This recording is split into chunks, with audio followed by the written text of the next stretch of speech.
When the Prophet Muhammad left Mecca for Medina, he had less than 100 followers. Within a century after his death, the Muslims had conquered all the territory from the Atlantic Ocean to China, and the Empire of Islam led the world in science, education, medicine, culture, commerce, and war. This empire dominated the world for 1,000 years. The two empires that followed after the 17th century were, in comparison, short-lived. The British Empire lasted for 200 years, and its successor, the American Empire, is in decline after only 60 years. Between the 7th and the 17th centuries, Muslim power shifted from the Arabs to the Persians, the Turks, and the Mughals.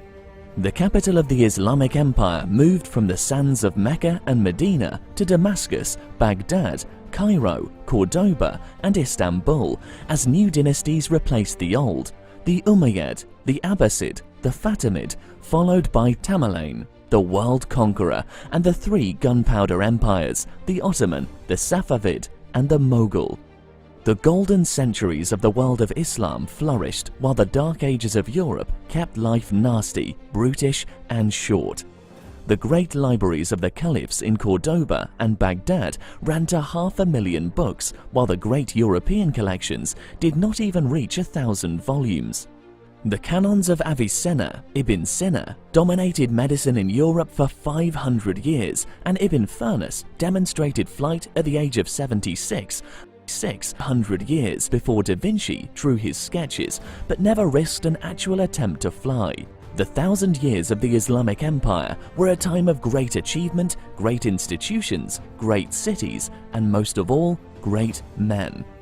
When Saladin conquered Jerusalem and Bailan, the Christian general reminded him of the cruelty and barbarism of the earlier Christian conquest. Saladin gently but firmly replied, "I am not of those men. I am Saladin." He gave away all that came to him as ruler and died penniless, without even the money for a decent burial. Suleiman the Magnificent, before whom the world trembled, was the preeminent sovereign in both Asia and Europe. This remarkable era is the legacy of the Prophet and of those he inspired to pursue education, justice, and merit. It was these values and attitudes that took the Muslims up, and it was the loss of these values and attitudes that, in the 17th century, brought the Muslims crashing down. After 1,000 years at the top, the Muslims spent 200 years at the bottom. The former masters of the universe were deprived and humiliated by their new lords from the West. They became a people without hope. The Europeans had guns and technology through which they acquired the wealth of the world and became masters of all for 3 centuries. But by the 20th century, 2 world wars led to 100 million deaths and weakened them till they no longer had the appetite or resources to maintain their empires. As the Europeans departed, secular nation-states were born in the Muslim world, and new leaders attempted to pull their nations out of the debris of the past. Today, the word Muslim brings up visions of oil, petrodollars, jihad, or terrorism, and veiled women. These have become the key issues that define the relationship of the Muslim world with the West. But as we will see in this documentary, this isn't a reflection of the 1,400 plus years of Islamic history. The Prophet Muhammad. Muhammad, the Prophet of Islam, is recognized by Muslims and non-Muslims alike as the most influential man in human history. He was supremely successful both as a religious leader and as a political leader. Muhammad was born in 570 AD in Mecca. His father Abdullah died before he was born. His mother, Amina, died when he was 6 years old, and he grew up as an illiterate orphan. When he tried to explain his religion, Islam, to the citizens of Mecca, he was ridiculed and attacked. By 622, the year of the Hijrah, when he moved to Medina, there were hardly 100 followers of Islam. In Medina, over the next 11 years, he built up his community, conquered Mecca, and died in 633 AD. Within 12 years of the death of Muhammad, his successors, inspired by his teachings and his values, under the leadership of the first 2 caliphs, Abu Bakr and Umar, conquered the Persians and the Byzantines and created the most important empire in the world. Within 100 years, this empire stretched from the Atlantic Ocean to the borders of China. The Empire of Islam dominated the world for 1,000 years. Muhammad learned the caravan trade working for his uncle Abu Talib and later joined the service of Khadija, a prosperous woman who was to become his first wife. She had been married twice before, and the death of her husband had left her wealthy with a share in the caravan cartel. Khadija was a merchant woman of dignity and wealth. Despite the age difference, Khadija was 40 to Muhammad's 25, she decided he was the man for her and she proposed to him. For 24 years, they were happy together till the time of her death. They had 4 daughters and 2 sons, both of whom died in infancy. As Muhammad entered his 40th year, he seemed to have it all, a loving family, wealth and respect. But despite his apparent success, he was tormented with discontent. Then, in Ramadan, in the year 610, when he retired into solitude, he experienced revelation, as an angel came to him saying, "Muhammad, I am Gabriel, and you are the messenger of God." Islam threatened the vested interests of the Mecca elite, for whom religion was a major income source due to the heavy stream of pilgrims. Big business and the Mecca power networks were determined to stop him. Muhammad would not back down, so the establishment came down hard on him with insults, threats, economic pressure, and even assassination attempts.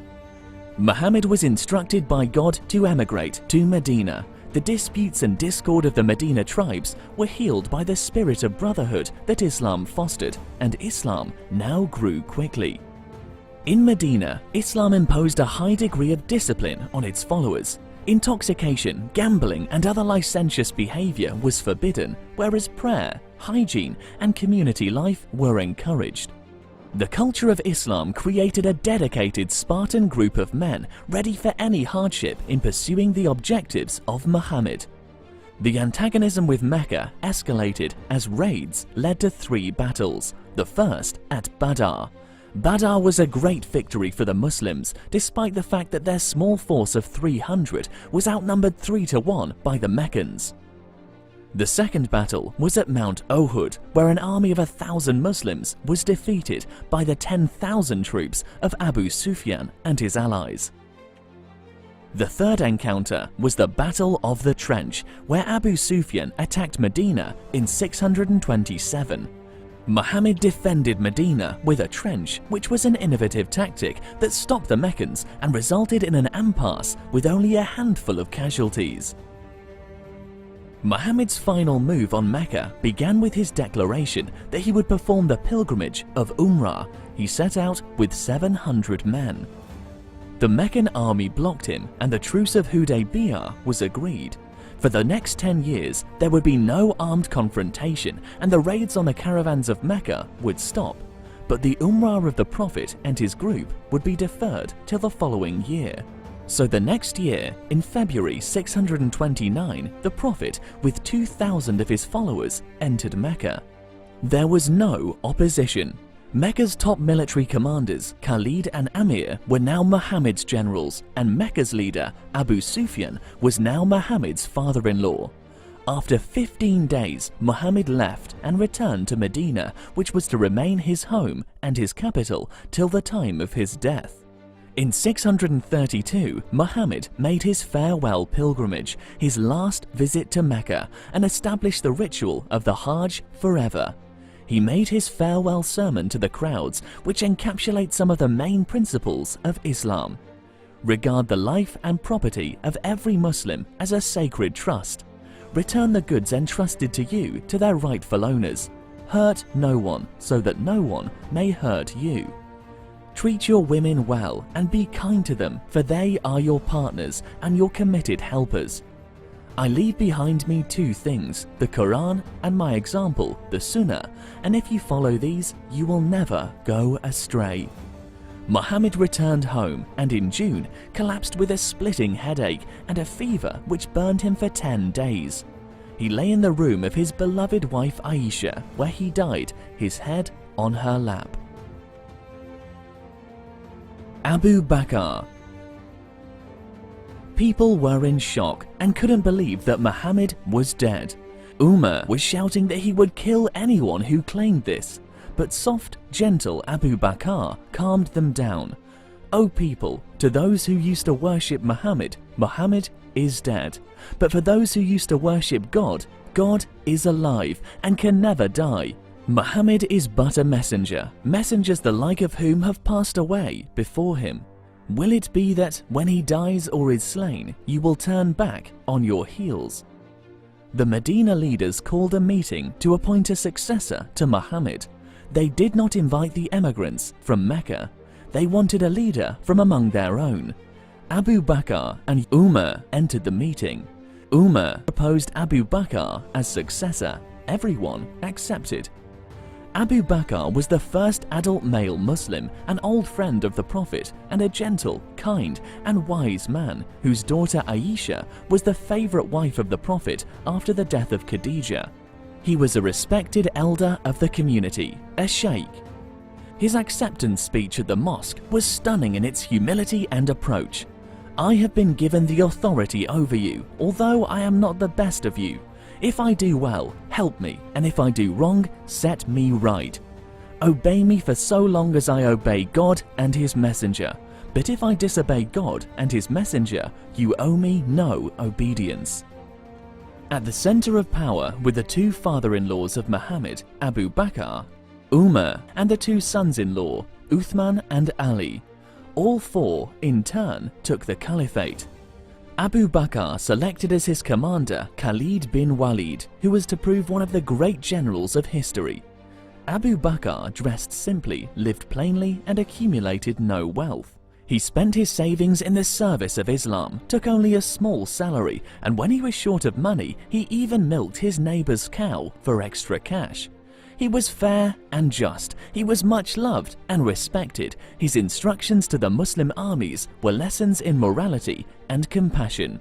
Do not betray. Do not carry grudges. Do not deceive. Do not mutilate. Do not kill children. Do not kill the elderly. Do not kill women. Do not destroy beehives or burn them. Do not cut down fruit-bearing trees. Do not slaughter sheep, cattle, or camels except for food. You will come across people who spend their lives in monasteries. Leave them to what they have dedicated their lives. Now advance in the name of God. But in less than 3 years, death overtook him. He was 63 when he died, the same age as the Prophet. But unlike the Prophet, who did not designate a successor, Abu Bakr clearly named Umar as the man to follow him as the second caliph. Umar was a hard man. He was hard on others and even harder on himself. This stern, austere Puritan was amongst history's greatest leaders. Strategist and administrator without equal, he built a civilization and created an empire that endured for 100 years. For his beliefs, he was willing to pay any price. His justice was absolute, no privilege, no favor, and equality for all before the law. When his son was found drunk, the law was mercilessly applied. His son was lashed, 80 strokes without remission. The lashing killed the boy. Money, luxury, and even comfort meant nothing to him. He spurned beds, tents, and mattresses, but would sleep on the desert floor under his patched cloak. He allowed himself 2 new garments a year, one for summer and one for winter. When he was asked to fix an allowance for himself on his appointment as caliph, he formed a committee with the clear instruction that his salary should be fixed at a level equal to the average income of his people. Umar's style of government set the blueprint for Muslim leaders through the centuries that followed. The empire was divided into provinces ruled by governors, and the provinces into districts ruled by sub-governors, in all 100 top administrators, all carefully selected by himself. Umar believed in hands-on administration, not just making the policies, but also making sure that implementation was up to the mark. Above all, Umar is remembered for his conquests. Under his rule, the Muslims defeated the 2 great empires of the time, the Byzantines, who controlled the eastern remnant of the Roman Empire, and the Sassanids of Persia, with their vast lands and fabled wealth. The Muslims had no new military technology, but their commitment and passion were unmatched. Where others retreated in the face of danger, the Muslims welcomed martyrdom in battle as a sure way to heaven. In the words of Khalid bin Walid, "I bring against you the men who desire death as ardently as you desire life." When Umar became caliph, one of his first acts was to remove the commander-in-chief of the Muslim army, Khalid bin Walid. This came as a surprise since Khalid had already established his reputation as the unmatched expert in the art of war. Khalid was a hero of battle, and the Muslims believed that they could not lose as long as they were led by him. Umar wanted to establish that it was not Khalid but God who gave victory. Khalid was the Achilles of the Muslim army, flamboyant and an expert both in personal combat and in the skills of command. He earned the title of Sword of Allah. Khalid led the Muslims to victory in the Ridda Wars, brought all of Arabia under Muslim control in just 2 years, and then in 637 won the historic Battle of Yarmouk, where he totally destroyed the 80,000-strong army of Heraclius, the powerful Byzantine emperor. Under Omar, the Muslims liberated Palestine without shedding any blood. The Caliph arrived not as a conqueror, but as a pilgrim, his eyes humbled with respect. When the prayer was called, he declined to pray in the church, but instead moved out into the porch. He later explained that he had done this to spare the Holy Sepulchre, which would otherwise have been converted into a mosque. The Covenant of Omar guaranteed Christians and Jews freedom of religion. Omar's conquest of Jerusalem stands in stark contrast to the savage reconquest by the Crusaders centuries later, with scenes of slaughter and cannibalism. Simultaneously, whilst conquering the Byzantine Empire, the Muslims also fought the Persians. A new commander was sent east against the Persians, Sa'id bin Abi Waqqas. Sa'id led the 30,000-strong Muslim army at the Battle of Qadisiyah against the Persian force of 60,000. The Battle of Qadisiyah broke the back of the Persian Empire. As the Muslim armies swept through the vast lands of Persia, there was little resistance from the local population, who did not see the Muslims as a danger. They did not massacre people, they did not seize their houses or their lands. They demanded only that taxes be paid and that people did not aid their enemies. There was no forced conversion to Islam, and the Muslims built themselves new garrison towns, Kufa and Basra, where they lived separate from the locals. This kept the locals safe from plunder and the Muslims safe from corruption and decadence. Omar discouraged farming and forbade property acquisition. The New Deal gave greater religious freedom and lower taxes. People were comfortable with the change. Meanwhile in Egypt, when the Muslims arrived, Egypt was a rich Christian nation where the plague had reduced the population to 3 million. The man who conquered and changed the destiny of Egypt was the remarkable and brilliant Amir ibn al-As, general, administrator, adventurer, and romantic. If Khalid was the Achilles of the early Islamic conquests, Amir was the cunning Ulysses. He was bold in battle, astute in strategy, cunning as a fox, and ever ready to gamble for the highest stakes. When the Muslim armies burst out of Arabia in conquest under Omar, Amir decided that it was Egypt that he wanted, and he set out with a small force of 4,000 men to conquer it. Egypt was his destiny, but Amir did not stop at Egypt. With his young nephew, Uqba bin Nafi, they moved through North Africa, conquering as far as Tripoli. Later, Uqba went much further, earning the title of Conqueror of Africa. In 2 years, Amir had not only conquered Egypt twice, but he had presided over a massive political change, which was as permanent as it was swift. Christian Egypt became Arab Muslim Egypt, with a new language, new religion, and a new culture. But the seeds of harmony were sown to ensure that Copts and Muslim could live together in peace for 1,000 years. Amir was not an oppressive predator in Egypt, rather he followed the advice of Omar. Tribute is much better than booty, for it continues, whereas the spoil soon vanishes as if it had not been. Despite his remarkable achievements, every act of Omar demonstrated his total commitment to Islam. He was untainted by love of material possessions or personal desires. He embodied the principles of justice, simplicity, and Islam. As the Muslims captured vast amounts of territory, they generated large amounts of revenues from conquest. These revenues were spent on administration costs, military expenses, and a stipend for the Arabs. In 644, after 10 years as Caliph, Omar was stabbed and killed by a Persian slave named Abu Lulu in the mosque as he started his prayers. There was no reason for the assassination, and the slave killed himself. Before he died, Omar appointed a committee of 6 to select the next Caliph from amongst themselves.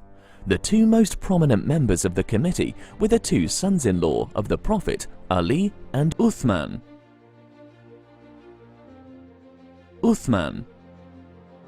After heated discussions, the committee selected Uthman as the 3rd Caliph.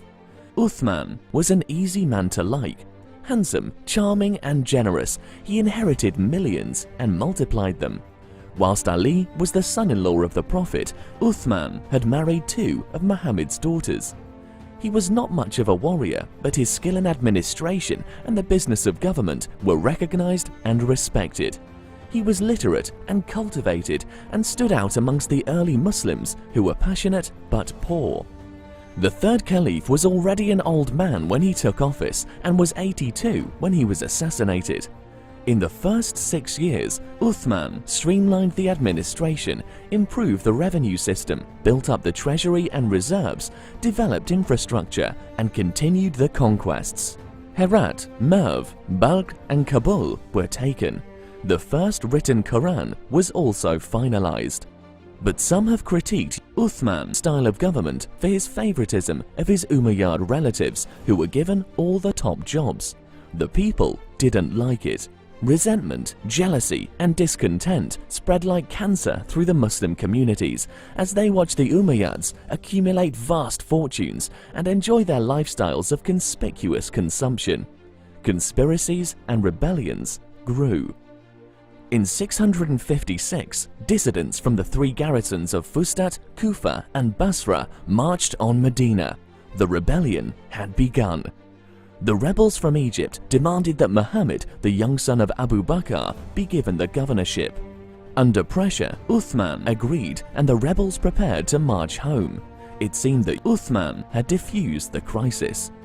But in an unexpected twist of events, a rider coming from the palace was seized and a letter found from the Caliph to his governor in Egypt demanding the arrest and execution of the rebels. The column turned back to Medina to confront the Caliph about the double cross. Uthman denied knowledge of the letter, and whatever his weaknesses, he was never a liar. The rebels shouted insults at the Caliph, calling him a liar and an incompetent old man. They demanded that he resign. If he refused, they would kill him. Uthman behaved calmly and with dignity, but he refused to resign. The next Friday, as he spoke in the mosque, the Caliph was attacked with stones and knocked unconscious. He was carried home, where he was barricaded in by the rebels. As the assassins moved in for the kill, Uthman did not resist, but peacefully read his Quran as he waited for the inevitable. The assassins burst into the room of the Caliph, Muhammad bin Abu Bakr among them, and the swords were plunged into him. The blood of the Caliph of Islam drenched red the pages of his Quran. His young wife, Naila, threw herself on her husband to protect what was left of his body, and a sword sliced off 2 of her fingers. Again and again, the assassins plunged their blades into the body of the Caliph, till finally he lay dead. Then they departed. That night, the Caliph was buried not in the graveyard, but in a field, a neglected Jewish burial ground. Ali. Ali was an honorable, brave, sincere, honest, selfless, and wise man, but by worldly standards, his career was not a great success. Expected to succeed the Prophet, he was passed over time after time for 24 years till he finally became Caliph in 656. His rule lasted less than 5 years and was scarred by civil war, strife and division till his assassination. In his short rule, Ali fought a civil war against the camp of Aisha, the wife of the Prophet, Talha and Zubair, and fought an insurrection by Muawiyah, who was the Umayyad governor of Syria. He also had battles against the Kharijites, the religious fanatics, one of whom killed him. Some historians suggest that his mistake was the decision to change the governors, the powerful administrators who controlled the territories of the empire. His advisors begged Ali to hold off at least till he had consolidated his position, but Ali believed it was his divine prerogative. His supporter, Ibn Abbas, warned Ali, "Thou art brave, but innocent of the craft of war. Hath not the Prophet himself said, 'What is war but a game of deception?'" The decision to go after Muawiyah was to divide his territory and cost him his caliphate. When Ali demanded Muawiyah's resignation, Muawiyah blamed Ali for the murder of Uthman and stirred emotions to a frenzy in Damascus. He readied an army of 60,000 to take revenge against Ali. Ali had no option but to announce an expedition against Muawiyah. Seeing an opportunity to unseat Ali, Talha and Zubair made their move and proceeded with their army to Basra. Ali tried to negotiate but was unsuccessful. The rebels demanded vengeance against the executioners of Uthman. The two armies joined battle with Aisha on a camel. Zubair and Talha were both killed, but Aisha fought on, fearless, as arrows rained down on her, one wounding her arm. Finally, Ali sent her brother, Muhammad, to persuade her to calm down. Over 10,000 Muslims died in the Battle of the Camel, a tragic day. Ali forbade loot or taking of prisoners. Friend and foe alike mourned Zubair, who had saved the life of the Prophet on the field of Uhud. Aisha returned to Medina, where she spent the rest of her days. She remained a celebrity and a source of hadith, dying at the age of 66. In Kufa, Ali prepared his army, 50,000 strong. In Damascus, Muawiyah was ready with an even larger army led by General Amir. They met on the field of Sifan. Once again, Ali tried to negotiate a compromise. Once more, Muawiyah demanded punishment of the regicides. Negotiations failed and the armies joined battle. Ali was a great war general, brave without fear, and after weeks of fighting, victory seemed within his grasp. Amir then suggested a ruse that their lancers enter the fray with leaves of the Quran fixed to their spears, crying, "Let God decide." This provided justification to cease fighting, and the troops endorsed the call for arbitration. Each side would appoint an arbitrator, and the two arbitrators would decide the matter according to the principles of Islam. At Duma, the arbitrators, Abu Musa and Amir, met before a large crowd of spectators to decide the future of Islam. Several names were discussed as compromise candidates, but all were rejected. Then Abu Musa proposed that both Ali and Muawiyah be deposed and the people elect whoever they will as caliph. Amir agreed, and the two umpires came before the spectators to announce their decision. Abu Musa spoke first, saying that in the interests of keeping the peace, he proposed both Ali and Muawiyah be deposed. But then to his surprise, Amir announced, "He has deposed his fellow, and I too depose him. But as for Muawiyah, him I confirm." Abu Musa was thunderstruck. "What can I do? He agreed with me," then swerved aside, but the damage was done.